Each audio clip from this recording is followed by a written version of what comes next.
ओम नमो नारायण। जिस प्रकार से हरिद्वार की धर्म संसद को गलत तरीके से शब्दों को तोड़ मरोड़ करके कट पेस्ट करके धर्म संसद के संतों को खलनायक बनाने का इस्लामिक प्रयास हुआ और उसमें जो भारत की सेकुलर गैंग है जो जकात के फंड पर पूरा अभियान चलाती है, उसने ऐसा इसको बनाया कि जो हिंदूवादी सरकार है वो भी संतों का सहयोग करने से पीछे हट गई। अब संतों का स्वरूप ऐसा प्रस्तुत किया जा रहा है कि वो खलनायक है। अगर उन्होंने किसी को आशीर्वाद दिया तो उन्होंने आशीर्वाद कैसे ले लिया? अरे हमने आत्मरक्षा की, धर्म रक्षा की, हिंदू रक्षा की और लोगों को सचेत रहने की चेतावनी दी कि तुम भारत को भी पारसिया को ईरान मत बनने देना, पाकिस्तान नया मत बनने देना, बांग्लादेश नया मत बनने देना। इसके लिए हमको संविधान ने ही अधिकार दिया है और उस संविधान के दायरे में रह करके धर्म संसद के संतों ने अपनी बयान दिए। क्लोज एक आश्रम में हमने वक्तव्य दिया, जितने संत थे सबने वक्तव्य दिए, जितने अच्छी बातें थी उसको बाहर न ला करके कुछ वीडियोज को कट पेस्ट करके और यह कहा गया कि उसमें मुस्लिमों का नरसंहार की बात की गई। मैं देश के सेकुलर जमात से पूछना चाहता हूं कि हमारे उस बयान के बाद कितनी जगह पे दंगे हुए, कितने नरसंहार हो गए।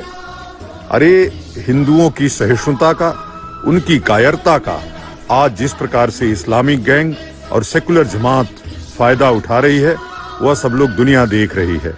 लेकिन हम लड़ेंगे, हम यह विश्वास के साथ कि मां शांभवी हमारे साथ है, प्रभु हमारे साथ है और हम धर्म की रक्षा के लिए लगे हुए हैं, लगे रहेंगे। यति महाराज हो सकता है उनकी पीड़ा व्यक्त करते समय सर्वोच्च न्यायालय के लिए कुछ शब्द कहे हों, लेकिन उनके दिमाग में यदि सर्वोच्च न्यायालय के खिलाफ, भारत की न्याय व्यवस्था, संविधान व्यवस्था के खिलाफ कुछ बात होती तो वह खुद गिरफ्तारी देने नहीं जाते। जितेंद्र नारायण त्यागी खुद गिरफ्तारी देने नहीं जाते। लेकिन जिसको भारत पे विश्वास नहीं है, जो लोग रोज टुकड़े टुकड़े करने की बात करते हैं, आज वो घूम रहे हैं। तौकीर रजा कांग्रेस पार्टी में घुस करके आनंद उठा रहा है, ओवैसी घूम घूम करके टिकट बांट रहा है। लेकिन यति महाराज ने धर्म रक्षा की बात कर दी, जितेंद्र नारायण त्यागी ने धर्म रक्षा की बात कर दी तो वो जेल की सलाखों में है। और शायद यह षड्यंत्र इतना गहरा है कि जमानत कब मिलेगी भगवान जाने।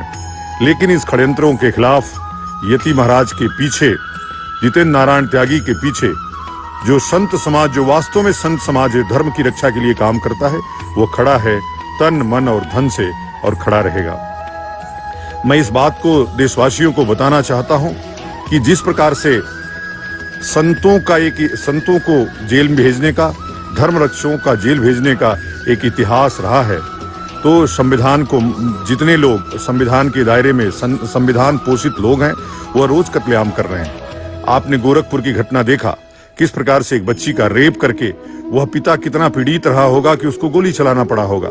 आए दिन लव जिहाद, लैंड जिहाद की जिस प्रकार से घटनाएं घट रही हैं, संत समाज उस पीड़ा को धर्म संसद में व्यक्त किया और आज जेल की सलाखों में है। अब सारा कुछ आपके हाथ में है, आप उनका सहयोग किस प्रकार से करते हैं, सहयोग नहीं करते हैं। जो लड़ रहे हैं वो वीर गति को प्राप्त होंगे।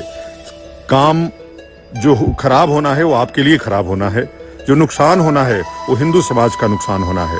भारत के 9 राज्यों में हिंदू अल्पसंख्यक हो गया, केरला में हिंदुओं को मार मार के भगाया जा रहा है, कश्मीर से भगा दिया गया, उत्तराखंड की हालत बहुत खराब है और फिर भी संत न बोले और बोलेगा तो उसको जेल में डाल दिया जाएगा।